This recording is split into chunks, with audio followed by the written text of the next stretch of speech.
नमस्कार। व्यक्ति विषय र विशेषको आजको श्रृङ्खलामा यहाँहरूलाई हार्दिक स्वागत छ। आदरणीय दर्शकवृन्द, आज हामी नेपालको अहिलेको राजनीतिक तरलता, यसको निकास र सम्भवतः समयले भ्याएसम्म राजाको भारत भ्रमण, हरिद्वार भ्रमणका विषयमा पनि चर्चा गर्छौँ।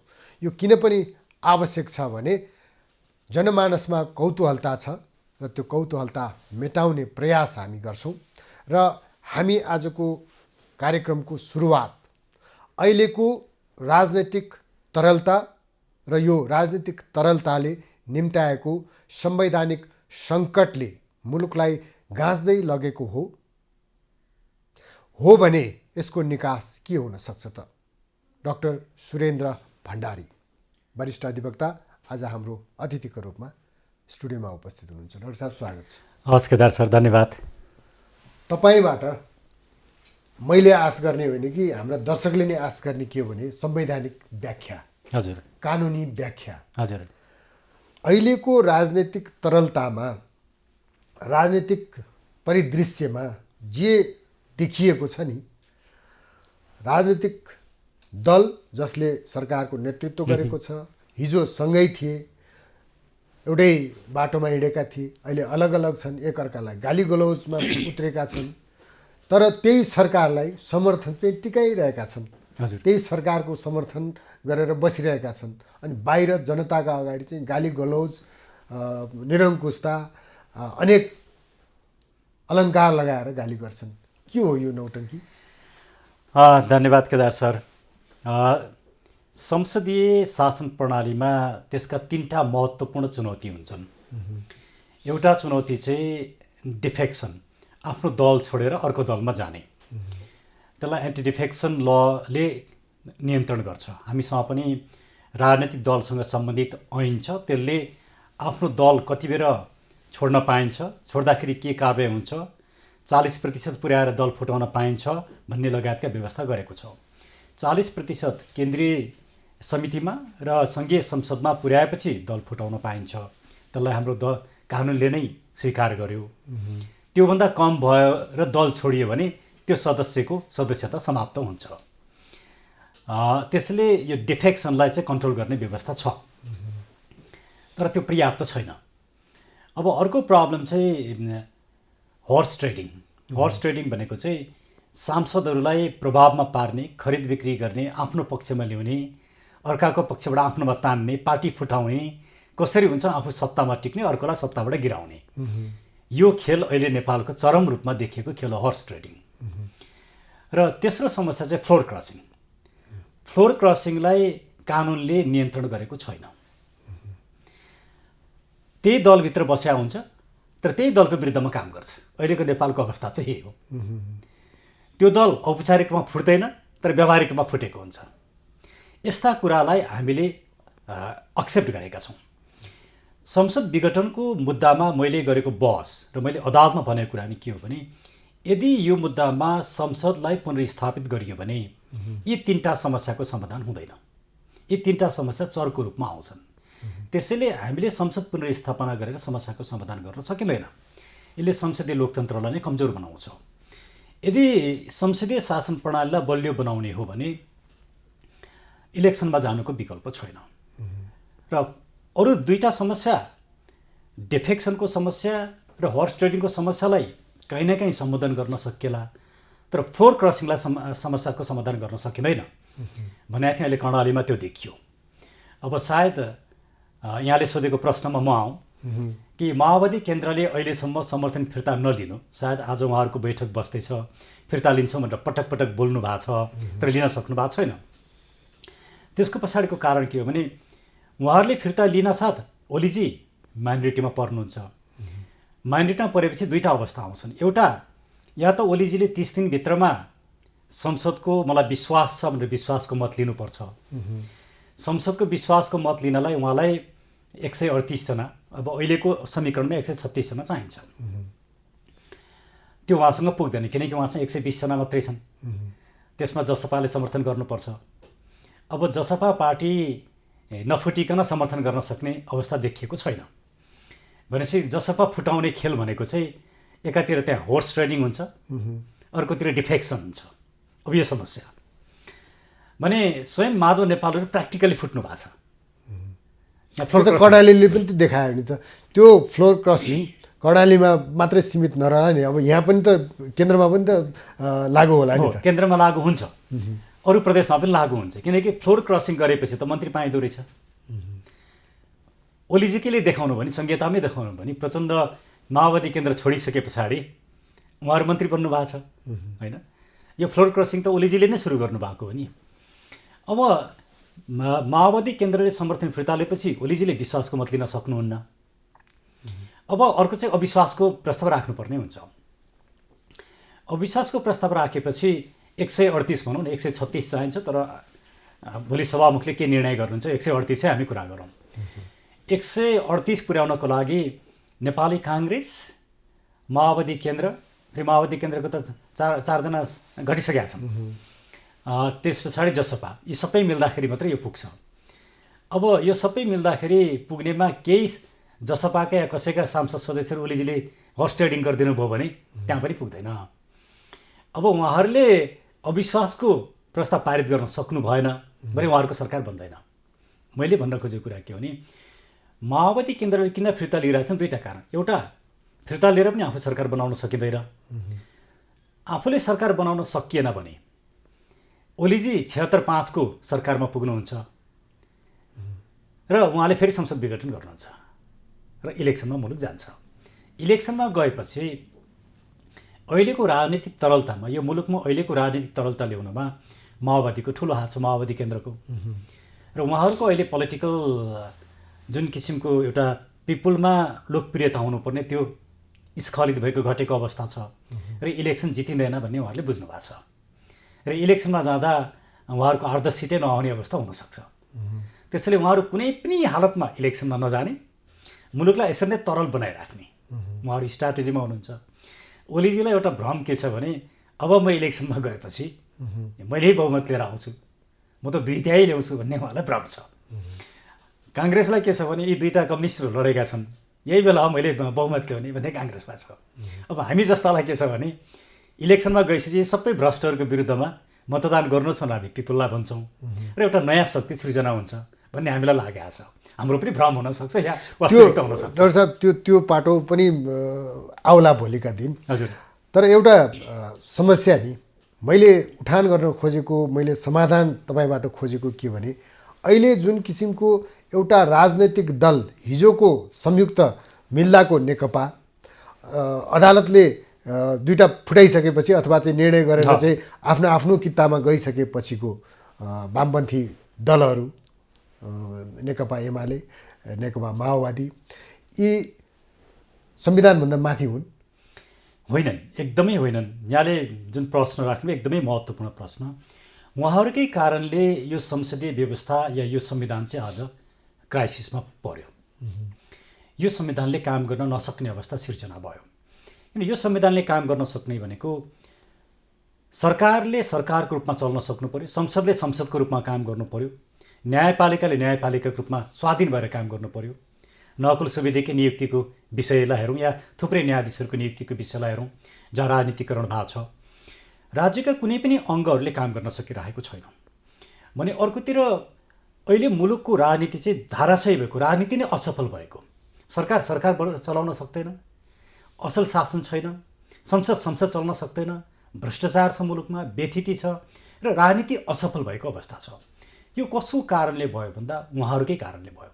अर्थात् एउटा दलको रूपमा टिक्न नसक्ने, जसरी पनि सत्तामा पुग्नुपर्ने त्यसको लागि लडाइँ गर्ने। अनि अब माधव नेपालहरूसँग अहिले 40% नपुगे पनि एउटा साइजेबल सङ्ख्या छ, 37 जनाको संसद सदस्य छ। अब उहाँहरूले भोलि फ्लोर क्रस गर्ने अवस्था आउँछ, किनकि उहाँले त माओवादी केन्द्र लगायतलाई समर्थन गर्नुहुन्छ, ओलीलाई गर्नुहुन्न। उहाँहरूले फ्लोर क्रस गर्न साथ ओलीजीको विरुद्धको अविश्वासको प्रस्ताव त पारित हुन्छ, तर अविश्वासको प्रस्ताव पारित भइसकेपछि जुन सरकार बन्छ त्यो सरकारले विश्वासको मत लिनुपर्छ। विश्वासको मत लिन सक्दैन, किनकि फ्लोर क्रस गर्न साथ त्यो 38 जनालाई त नेकपा एमाले कारबाही गर्छ, उहाँहरूको संसद सदस्यता जान्छ। भोट हालिन्छ, भोट हाल्नुभन्दा अगाडि फ्लोर क्रस गर्नुभन्दा अगाडि कारवाही गर्न मिल्दैन। उहाँले मत हालिसके पछाडि थाहा हुन्छ फ्लोर क्रस भयो भनेर, मत त भ्यालिड हुन्छ, अनि त्यस पछाडि कारवाही गर्ने हो। भनेपछि ओलीजीको विकल्पमा सरकार बन्न पनि सक्दैन, ओलीजीलाई हटाउनसम्म सकिन्छ। हटाइसके पछाडि अर्को सरकार नबनेपछि त फेरि ओलीजी नै प्रधानमन्त्री हो, अनि ओलीजीले संसद विघटन गर्नुहुन्छ। तर यो जुन किसिमको एउटा कम्प्लेक्स संवैधानिक र राजनीतिक अवस्था मुलुकमा सृजना भयो, त्यसले के देखायो भने यो संविधानले अब काम गर्न सक्दैन। भोलि इलेक्सन पछाडि पनि यही समीकरण, यस्तै समीकरण आयो भने ओलीजीलाई के लागेको छ भने म एउटा पपुलिस्ट राष्ट्रवादी नारा लिएर जान्छु, मैले चुचे नक्सा ल्याएँ भनेर जान्छु भन्नुभएको छ। चुचे नक्सा ल्याउनु त हामीले सडकमा आन्दोलन गरेर, हामीले गिरफ्तारी दिएर धेरै यस्ता मानिसहरूले, मिडियाले यत्रो गर्यो, त्यसरी आएको हो। फेरि गोयललाई भेटिसके पछाडि त उहाँले त बुचे नक्सा सुरु गर्नुभएको छ। मलाई त्यो नव वर्षको शुभकामना होस्। राष्ट्रपतिले प्रदान गरेको पदकमै हेर्नुहोस् न, पदकमै बुचे नक्सा छैन। अब अहिले बाहिर आइरहेको कुरा के छ भने ओलीजी र गोयलको बिचमा 4 बुँदे सहमति भएको छ। त्यो सहमतिमा ओलीजीले लिपुलेख र लिम्पियाधुराको विषय नै नउठाउने भनेर सहमति गर्नुभएको छ भन्ने कुरो बाहिर आएको छ। सरकार बोलिराखेको छैन। सरकारले यो विषयमा यस्तो गम्भीर विषयमा त प्रश्न पार्नु पर्यो नि, पार्न सकिरहेको छैन। यसले के देखाउँछ भने ओलीजी एउटा राष्ट्रवादी नारा लिएर चुनावमा जानुहुन्छ, तर पिपलले पत्याउँदैनन्। तर उहाँलाई भ्रम छ, सम्भवतः उहाँले हिन्दू राष्ट्र र सङ्घीयतामा पनि विचार गर्नुपर्छ भन्ने नारा लिएर जान सक्नुहुन्छ, पपुलिस्ट नारा। अब हिन्दू राष्ट्रको नारा लिएर जान प्रचण्डहरू सक्दैनन्, किन उहाँ गणतन्त्रको दुहाई दिनुहुन्छ। काङ्ग्रेस पनि हिन्दू राष्ट्रकोमा जान सक्छ, त्यो पोसिबिलिटी मैले देखेको छु। काङ्ग्रेस सङ्घीयताको विरुद्धमा जान सक्ने मैले देखिरहेको छैन। तर ओलीजीले त्यो हिम्मत गर्नुभयो भने सङ्घीयतामा पुनर्विचार गरौँ र हिन्दू राष्ट्र चाहिन्छ भनेर जान सक्नुहुन्छ। तर उहाँहरूले यो भ्रम मात्रै, किनभने संविधानमा 2/3 बहुमत नल्याइकन हिन्दू राष्ट्र पनि हुँदैन, सङ्घीयताको विकल्प। त्यसो भनेपछि त फेरि संवैधानिक सङ्कट आयो र संविधान नै फेरि परिवर्तन गर्नुपर्ने स्थिति आउँछ। हो, मैले भन्न खोजेँ अन्ततः यो संवैधानिक सङ्कट चाहिँ सुरु भयो। अब यो संविधानले काम गर्न सक्दैन। अब यसका 2टा मात्रै विकल्प हुन्। एउटा विकल्प निर्वाचनमा गएर यी सबै यो 31 वर्षसम्म शासन गर्नेहरूलाई सत्ताबाट हटाएर नयाँ किसिमको राजनीतिक शक्ति मुलुकमा आउनु पर्यो शासनमा। त्यसले केही समय टिकाउने कुरा मात्रै हो। तर यो संरचनाभित्र नै अब मुलुकले एउटा गन्तव्यतिर जाने भन्ने कुरा चाहिँ कठिन छ। त्यसैले हामीले सिङ्गो एउटा फ्रेस स्टार्ट, अब हामीले मुलुकलाई केन्द्रबिन्दुमा राखेर संवैधानिक संरचना लगायत शासन व्यवस्थाको स्वरूप यही किसिमको संसदीय प्रणालीले अब काम गर्न सक्दैन।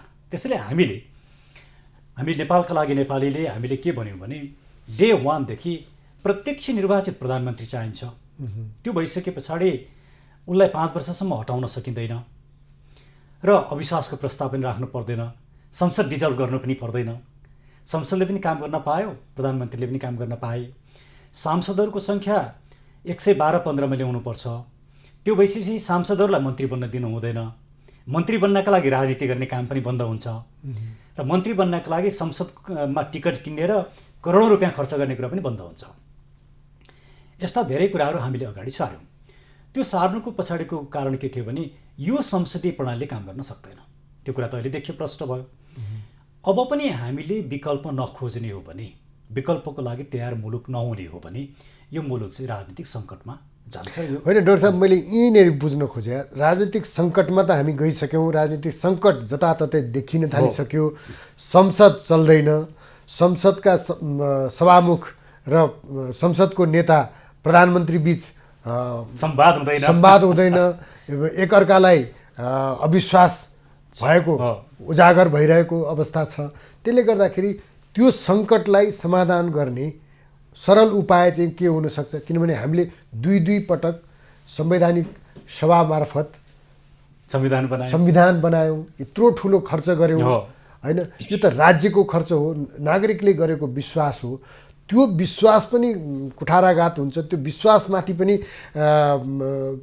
राजनीतिक दलहरूले कुठाराघात गर्छन् भने अब संविधान कस्तो बनाउने, यो संविधानले काम गरेन भने अर्को संविधानले काम गर्छ भन्ने सुनिश्चितता कसरी दिने? राइट।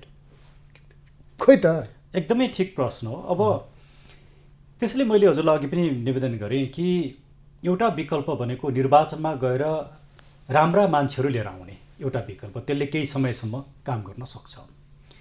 दोस्रो विकल्प भनेको हामीले नयाँ संविधान खोज्ने या पुराना संविधानतिर जाने भन्दा यही संविधानभित्र आमूल रूपमा परिमार्जन, परिवर्तन, संशोधन गरेर जानुपर्छ। त्यसले पोलिटिकल कन्फ्लिक्टलाई मिनिमाइज गर्छ। किनकि जसले यो संविधान बनाए उनीहरूले पनि यसलाई स्वामित्वमा लिन्छन् र यो संविधानमा भएका कमजोरलाई हटाएर नयाँ किसिमको संरचना पनि राख्न सकिन्छ। तर अब मैले देखेको चाहिँ मुलुकमा एउटा ठुलो पोलिटिकल चेन्ज चाहिन्छ।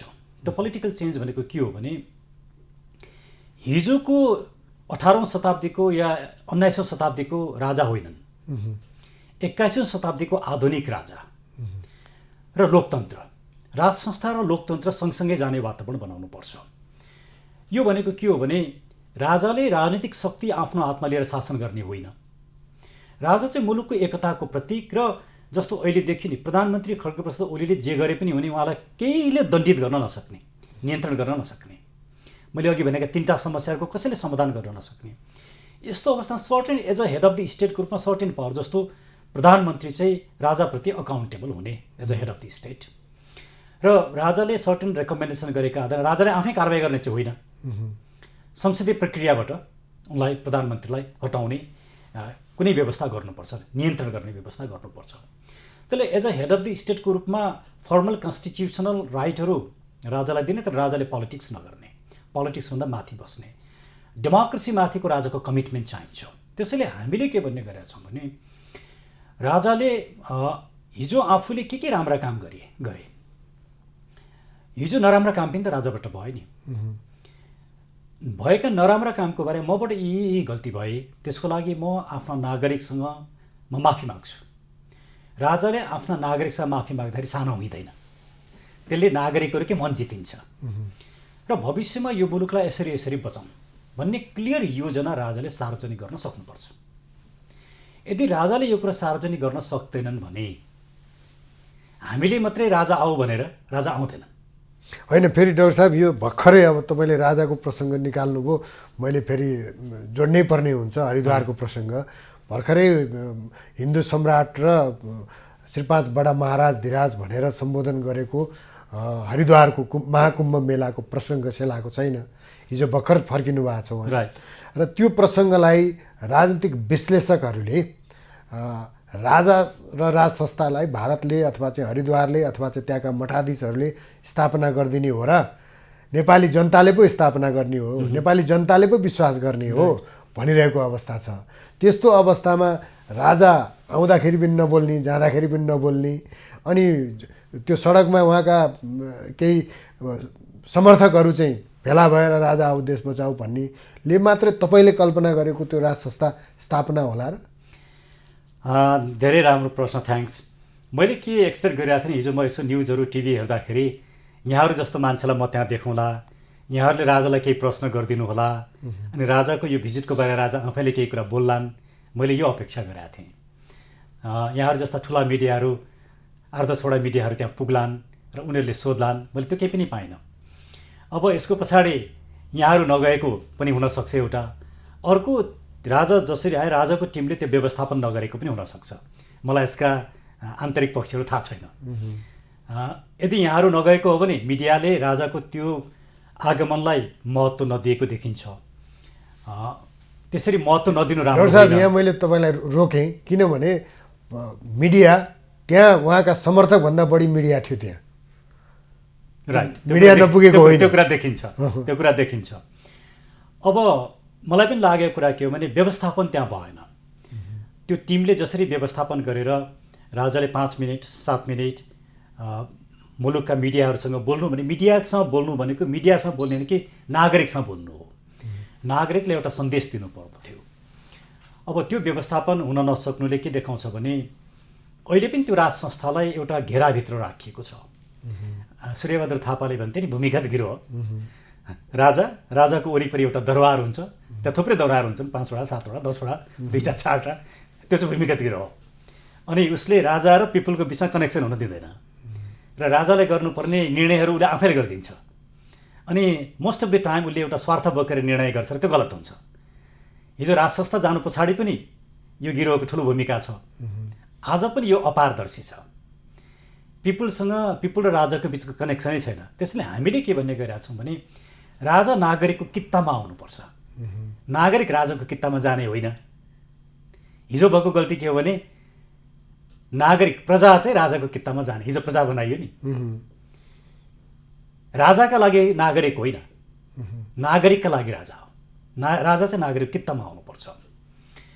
यो किसिमको हामीले पोलिटिकल न्यारेटिभ चेन्ज गर्न सक्यौँ भने त्यो एउटा विकल्प हुनसक्छ।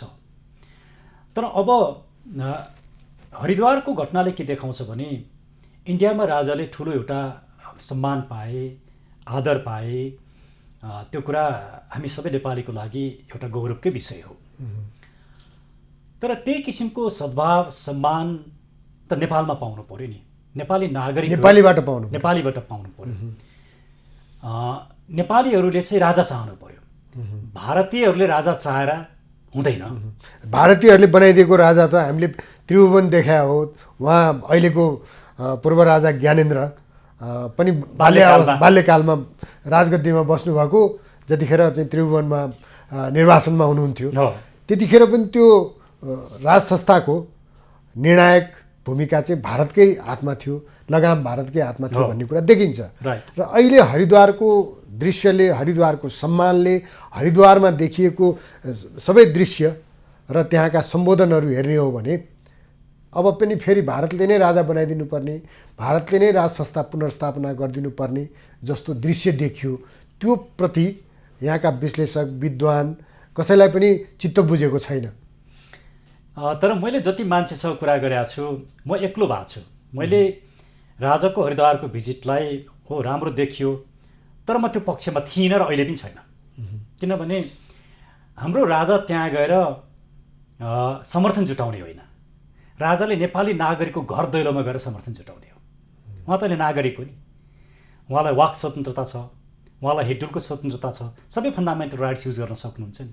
पिपुल्कामा जानु पऱ्यो नि, उहाँ पिपुल्कामा चाहिँ नजाने अनि हरिद्वारमा गएर त्यो एउटा मण्डलीको स्तुति, त्यो राम्रै हो। त्यसले एउटा विदेशीहरूले गरेको राम्रो होइन। त्यो त एउटा के भने हिन्दूको सम्राट अथवा हिन्दूको चाहिँ एउटा प्रमुखको सम्मान पाएर सम्मान हिजो पनि दिएका थिए। त्यो राम्रो हो। हाम्रो शास्त्रमा पनि त्यो भनिएको छ।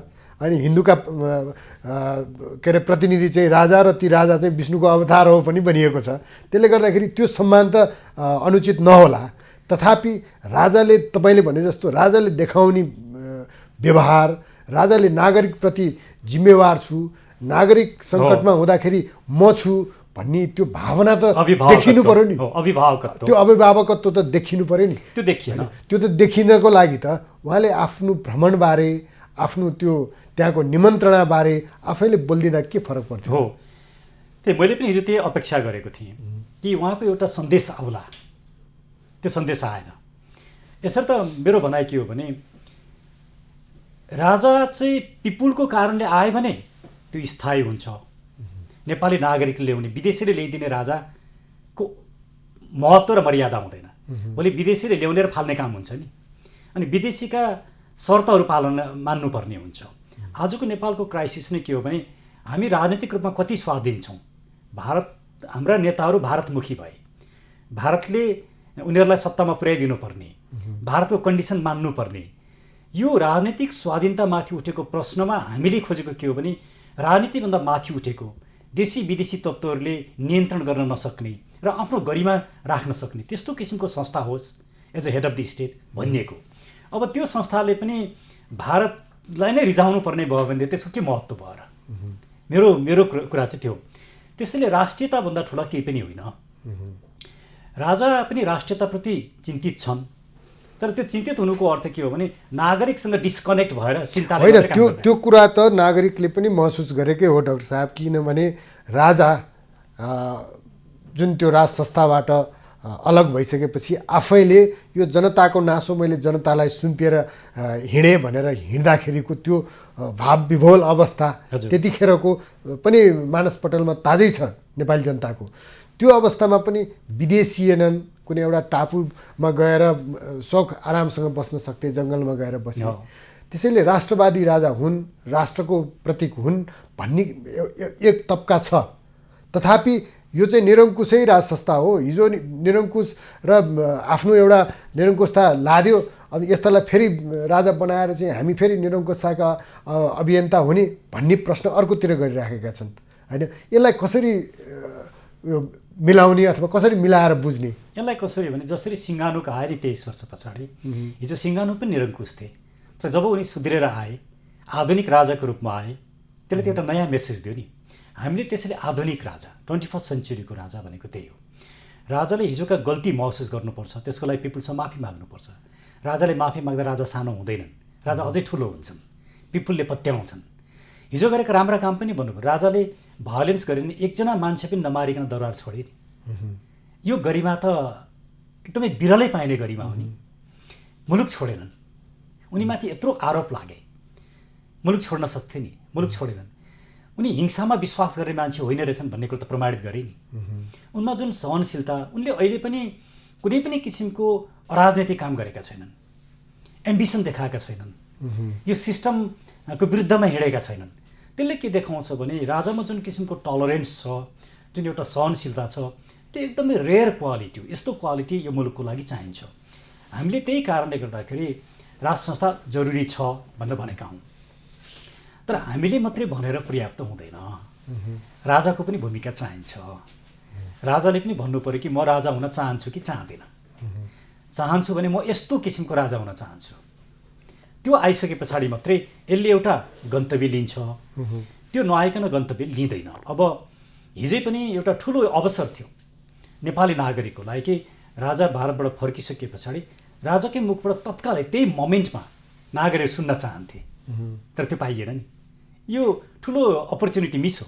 त्यो राजाको लागि पनि एउटा अवसर गुमेको, नागरिकको लागि पनि हो।